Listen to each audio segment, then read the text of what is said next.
Sahabat Sabasi, mohon maaf ya atas kerusuhan di pagi hari tadi karena itu sebenarnya kita memberi gambaran umum. Biasanya entah kenapa, ini coba ya bener atau enggak, biasanya kalau mertua mau bertandang ke rumah itu yang panik menantunya, berusaha membuat semuanya nampak sempurna supaya nggak dikomentarin. Apakah betul itu terjadi? Iya, memang. Nah dulu waktu Mbak Dona juga jadi posisi menantu, apakah seperti itu juga ketika mertua mau datang, aduh apa nih ya, pokoknya jangan sampai ada hal-hal yang tidak mengenakan gitu di hatinya? Enggak sih, normal aja seperti biasa ya kan, karena pada dasarnya kan kebersihan, kerapihan, serta keindahan rumah itu selalu aku jaga. Jadi sesuai dengan kemampuan serta situasi dan kondisi serta waktu yang aku ada aja. Jadi nggak dilebih-lebihkan. Nggak dibuat-buat gitu. Dibuat-buat. Bukan cuma hanya mama yang datang ke rumah, siapapun yang datang ke rumah harus nyaman gitu. Intinya gitu. Cuman kan kadang-kadang kalau lagi berantakan kan kita pasti lebih ekstra ketika yang mau datang itu mertua atau orang lain. Pasti akan lebih ekstra dibanding yang datang keluarga sendiri.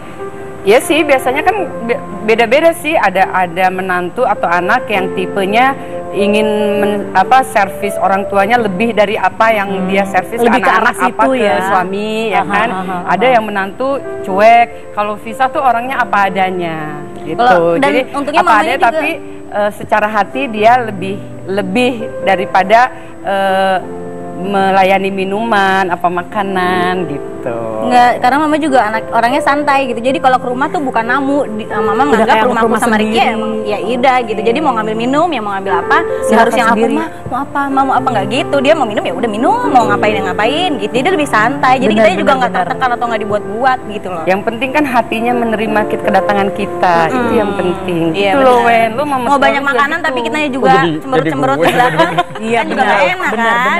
Rumah bersih, makanan banyak, ya buat permen dan sebagainya kalau hatinya nggak terima. Ini lu nggak dalam hati pulang nggak. Ya kan kita nggak tahu juga Mbak Dona isi hatinya. Kelihatan dari raut wajah lu tadi.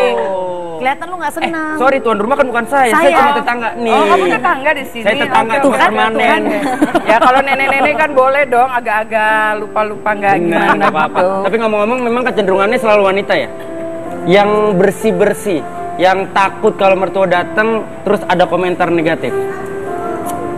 Iya ya, nggak tahu ya. Mungkin kalau dari segi aku nih, kalau mertua, istilahnya kalau aku kan cewek gitu, nah pikiran banyak orang tuh gini, gila ya nih, anak mantu gue masa rumahnya nggak diberesin apa-apa, kan gitu kan nggak enak gitu loh. Lebih jadi kalau karena tanggung jawab ngurus rumah tangga tuh kan biasa lebih ke perempuan. Iya gitu. Itu dia. Karena untuk kenyamanan anaknya dia juga, untuk kenyamanan cucunya juga gitu, untuk kenyamanan akunya juga, intinya kan gitu. Tapi kan berarti ini kan sebenarnya secara tidak langsung terjadi sebuah sebuah chemistry yang ya udah nggak apa-apa, anggap aja rumah sendiri, jadi ambil minum. Jadi dari pihak mertua pun nggak merasa tersinggung kayak kok gue nggak diambilin minum sih? Iya. Kalau aku pengalaman aku punya menantu. Ini kan baru satu pengalaman nih. Gitu. Jadi semuanya apa adanya gitu. Apa adanya, nggak dibuat-buat. Yang penting begitu aku datang ke rumah tuh atas izin ya kan. Kalau diizinin iya dong. Bagaimana? Siapa tahu nggak di rumah mereka gitu. Ya siapa tahu nggak di rumah. Iya, siapa tahu nggak di rumah. Tapi ini harus tapi minta atas izin. Loh, karena kan bertamu bukan mau ngerampok. Jangan gimana sih lu? Siapapun yang ke rumah pasti kan nanya lagi di rumah nggak, aku kesana ya kan, pasti gitu, nggak tiba-tiba yang dok. Iya dong. Tapi jangan salah. Nah ini kan berarti harus dipelajari karena ada yang karena menganggap itu rumah anaknya, toto main datang aja. Jadi berarti dari sebagai mertua tetap menghormati adanya privasi dari si anak dan menantu. mantu. Kalau aku selalu ya deh, aku selalu bilang dia ada di rumah nggak, ibu mau ke situ gitu. Ada mah oke gitu dateng. Dan Ricky pun begitu ke mamaku gitu. Ricky juga kalau di rumah mamaku nggak yang bertamu gitu. Mamaku juga yang kalau mau tidur ya tidur, nggak harus yang nemenin mama ngobrol enggak, dateng ngambil makan minum. Akhirnya jadi lebih nyaman. Iya gitu. Jadi sama persis seperti gue sama mertua gue, karena makanya pertanyaan gue itu, apakah kecenderungannya selalu wanita? Kalau gue mertua gue datang yang nggak ada treatment khusus harus rumah harus rapi segala macam, karena mereka emang kalau lu mertua lu datang mertua lu datang, selamat pagi Wendy, pagi Ma, iya Ma. Oke, eksperimen tes gitu loh ya. Iya enggak dong, sorry. Mertua datang, lu pergi? Enggak. Lagi ngepel, lagi nyapu. Ya enggak lah, pokoknya ya karena mungkin udah santai banget sih sama mertua gitu. Emang jadi bener, enak lebih enak gitu. yang kayak gitu. Nah, kalau misalkan sekarang aku tanya nih, menurut Mbak Dona dulu, mau dipanggil Mbak Dona atau Nana? Karena sekarang sama cucunya dipanggilnya Nana, bukan nenek. Boleh deh dipanggil Nana. Nana aja ya, menurut. Ya, oke, sekarang menurut Nana. Lu kenapa? Dia nggak mau dipanggil nenek. Cocok dong, iya dah. Masuk. Ya Allah, wajah kayak gini nenek nih. Maaf nih. Nenek. Cocok. Ini Nana. Nggak boleh gitu, umurnya masih 20. 20 apa? Emang nasibnya aja tua mukanya Ibu ya. Nah, jadi kalau menurut Nana ini sosok mertua seperti apa? Menurut ilmu GR? Menurut ilmu GR aku termasuk mertua yang easy going. Terserah menantu aku mau menentukan atau mau beraktivitas seperti apa. Terus aku mertua yang sangat penyayang sekali sama menantunya. Narsis banget ya. Loh, kan versi GR. Kan pertanyaannya dari Lu lu. mau versi GR apa mau versi humble? Iya. Tergantung. Nanti Versi GR, Iya, versi benar. GR. Terus Masih panjang mah? mertua Masih. ya. Kayaknya masih banyak. Kayaknya kalau versi GR ada 20. Satu jam ini nggak habis, nggak listnya Tiga panjang. aja. Ya Versi udah, GR tadi 3 itu ya. Oke. Oke, silahkan diklarifikasi. Kamu merasa seperti itu nggak? Versi apa nih? Jujur apa versi Versi bohong? jujur, kan habis versi GR disuruh versi jujur. Kalau buat aku yang pertama modern gitu. Bukan mertua yang kolot gitu kan, ada mertua yang Emang definisi mertua kolot kayak apa sih? ya Ini baru mau. ini yang kayak misalkan dari teman-teman aku bilang iya nih apa ngatur banget gitu sampai urusan udah tinggal sendiri juga masih aja diaturin gitu, atau misalkan apa terlalu ikut campur nih gue pusing kayak gitu-gitu. Kalau mama tuh yang mamaku sama mamaku sama Mama Dona sama gitu, mereka menjadikan anak menantunya itu sebagai sahabat gitu. Jadi kalau Sebagai apa-apa sahabat. itu yang buat aku modern gitu. Oke. Jadi kalau ada apa-apa tuh salah deh kayaknya. Jadi kalau ada apa-apa tuh kita justru yang mam begini. Jadi kita yang nongkrong ngopi gitu-gitu. Bahkan aku dikenalin sama teman-temannya mama. Salah sih kayaknya ya, kita agak Enggak gini. Oh, enggak. Sekarang kita Tadi bilang nanya, gini sama lu Cipan. tipe menantu kayak apa? Kamera buat dia, suruh ke mertuanya.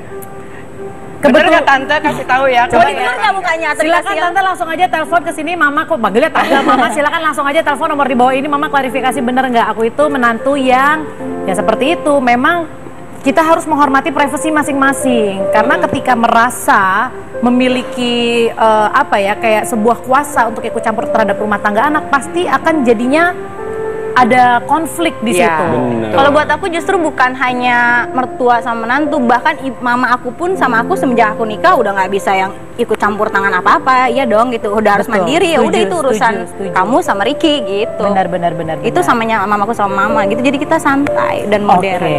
Enak ya? Ini Wendy kayaknya pengen nanya sesuatu. Tapi Iya. sebelum Wendy nanya, aku pengen kasih tahu juga ke pemirsa kalau pengen telepon dan langsung ngobrol nanya soal hubungan menantu dan mertua, silakan langsung aja telepon ke nomor 021-791-87-700. Oke, silakan nomornya ada di bawah ini. Oke. Kamu mau nanya apa?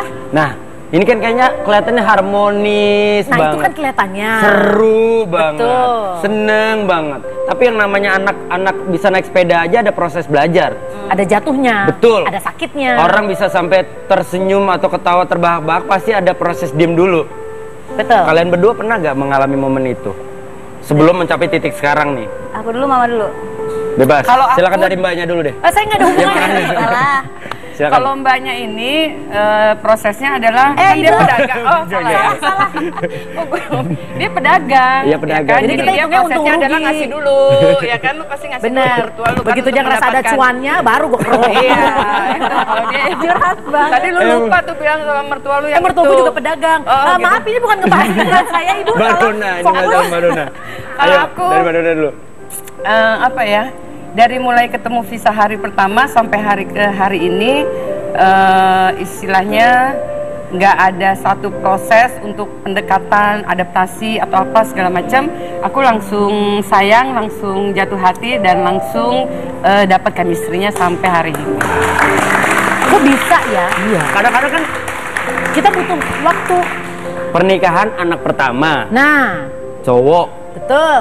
Ini secara maaf, secara genetika kadang-kadang kecenderungannya adalah kalau anak laki-laki pasti lebih dekat dengan ibunya. Betul. Anak perempuan lebih dekat dengan prianya. Itu secara ayahnya, Bapaknya. secara genetikal. anak pertama langsung ketemu sama seorang wanita, terus Mbak Dona tiba-tiba nggak ada proses yang Pasti ada dong. Awal-awal mungkin proses kayak adalah kesalahpahaman atau mungkin mulai ada perbedaan pendapat itu dan itu kan wajar terjadi sebenarnya. Sampai sekarang belum ada kali ya, alhamdulillah ya rabbil alamin. Karena gini, aku ini tipe orang yang ingin mengalami hal di dunia ini yang sepatutnya dialami oleh manusia secara bertahap sampai kembali lagi kepada Tuhan yang Maha Kuasa gitu kan. Dari SD aku pengen SMP, dari SMP aku pengen SMA kuliah, dari kuliah pengen menikah pengen punya anak pengen punya cucu gitu, dan punya menantu, terus punya cucu. Ya otomatis pas dapat punya menantu kan anugerah buat aku. Jadi aku bersyukur sama Allah dikasih anugerah seorang anak perempuan ya kan. Dan jadi jadi rasanya ya karena kebahagiaan itu akhirnya keluarnya menjadi hal yang positif juga mungkin kali ya. Dan aku sih terhenyak loh. Aku terhenyak loh beneran loh. Betul Mau nangis nggak? Aku ngerasanya sendiri. Aku ngerasanya justru kalau mama kan anaknya dua-duanya laki kan, Tiki sama JJ. Justru gara-gara aku ada jadi menantu. Ini lagi ngomong. Aku ada jadi menantu, mama tuh kayak punya anak cewek justru. Jadi kita suka pergi kemana-mana gitu. Jadi nggak ngerasa kayak menantu sama mertua. Masa iya sih hubungannya harmonis banget ya? Ada yang datang sebenarnya. Oh Mbak Ajeng, maaf ya, kita lagi asik ngobrol. Makasih lo udah datang lagi. Yaudah Pak, cuci mobil aja di depan ya Pak. Oke. Iya lagi gue. Ini Mbak Ajeng. Nih tetangga aku juga, psikolog. Ajeng mau duduk mana? Sini? Di sini boleh. Tapi enggak, memang gini, sebenarnya kenapa kita pilih narasumber kita, dua bintang tamu ini, mertua dan menantu, karena kita ingin kayak mematahkan sebuah pendapat kalau kayaknya kalau mertua sama menantu itu tengah-tengahnya nggak bisa dan tapi versus. Entah kenapa kok yang berkembang di masyarakat seperti itu. Tapi kita melihat mereka kok kayaknya harmonis banget ya. Apa karena depan kamera atau memang karena mereka... Makanya jawaban-jawaban Mbak Dona membuat gue terkaget-kaget. Luar biasa loh dia. Keren. Beneran gak res. Kecuali jawabannya res ya. Tadi tuh kalau analisa aku ya, justru karena Nana bilang dia ingin menikmati prosesnya. Jadi ketika friksi itu terjadi pun dia menikmati. Oke, ini adalah bagian dari perjalanan hubungan saya dengan tapi maksud aku gini loh, namanya kehidupan kan nggak mungkin kita selalu merasakan sesuatu yang bagus terus kan. Pasti ada lah, tapi amin jabang baik sampai sekarang alhamdulillah kan belum gitu. Jadi kalaupun ada proses misalnya ada proses beda pendapat ya kita mesti aware dulu nih. Oh ini kita udah mulai pendapat, diomongin aja gitu ya. Insya Allah ya. Intinya kalau kita sih konsep aku sih itu aja, diomongin aja gitu. Ngerti nggak? Sehingga kita tahu apa maunya dia, apa maunya aku gitu. Mudah-mudahan hal itu bisa dijalanin sama aku gitu. Tapi sudah dari awal udah ada kesepakatan. Belum. Maksudnya gini, maksudnya diomongin di awal gitu ya? Maksudnya diomongin di awal gini, nanti kalau kita ada masalah, mama nggak suka sama kamu, nggak apa-apa ya, mama tegur kamu ya, ataupun sebaliknya. Udah ada jalanin gitu aja. Karena semuanya ngalir begitu aja. Karena dengan hati yang jernih, dengan hati yang tulus dan ikhlas, pasti itu akan terjadi hal-hal yang baik ya. Betul. Ingat semua ya. Wendy terutama buat Wendy. Saudara. Terutama buat Wendy. Lu ngapain sih Wendy? Enggak, gua terkagum-kagum loh dengan sosok Mbak Dona Arum pada hari ini luar biasa. Aduh, pada kemarin enggak ya? Enggak. Baik. Nanti kita bakal ngobrol lagi. Tapi sebelum kita hooker nih, sebelum kita iklan, aku mau nanya. Dari 10 hubungan mertua dengan menantu, berapa banyak yang bisa seharmonis ini dalam kehidupan nyata? Kayaknya cuma 30% ya. Cuman 30%, berarti 70% itu berkonflik biasanya. Itu yang akan kita bahas nanti. Tapi seperti biasa, Wendy ya kalau pakai kacamata kan selalu pinter. Dia punya quote sesuatu untuk pemirsa. Tolong dicamkan baik-baik, semoga Anda mengerti dengan kata-kata saya. Kalau lu gagal dapetin hati gebetan, coba dapetin hati orang tuanya. Kali aja berhasil, berpikir pintar dong makanya. Jangan kemana-mana, tetap di bahasa basi ini.